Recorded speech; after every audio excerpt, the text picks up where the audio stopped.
attempts to limit the amount of young people gathering together, and a message to the elderly and to people with secondary health conditions to limit human contact and spend more time indoors. Is that the right approach?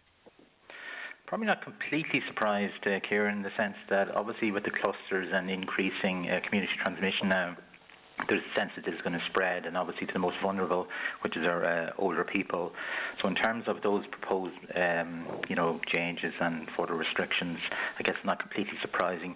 I think it is challenging, but I think it's been challenging even in terms of implementing them and the effects of them, because I think if you look in terms of younger people, especially, I think they've paid a big price in terms of, they haven't been able to attend school, university, they've lost jobs, really strong effect in terms of mental health. And I really think my own opinion now is at this stage is that overall they've been very compliant, but I think young people have tended to make a decision now.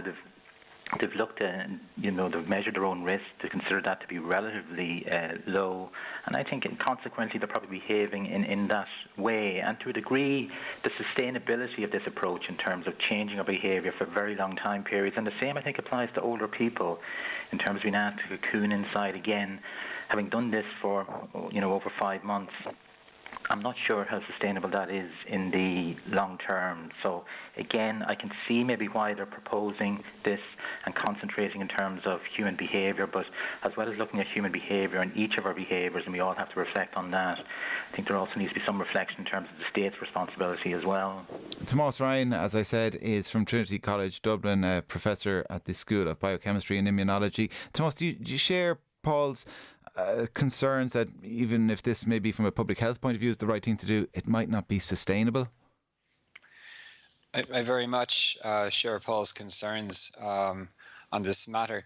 Clearly, we have a problem. Clearly, what we're doing is not working, and it hasn't really been working for at least a few weeks now, and so we need to make a change. The kind of measures that have been discussed, and we'll see what happens after the cabinet meeting, but they're very mild measures on the whole, and it seems to me that we need more significant investment on a couple of fronts, including principally, I would say, our test trace isolation infrastructure right now. But with regards to the specific measures just discussed, I'm very concerned about extensive shielding of the old and vulnerable. I understand that sometimes you need to do it in the short term, but when you start relying on shielding, it's essentially a losing strategy, because it's a euphemism. When we say shielding, what we really mean is lockdown for you, but not lockdown for me. And when we were all under lockdown, we didn't call it shielding then. We didn't have any kind of a positive or protective spin on it.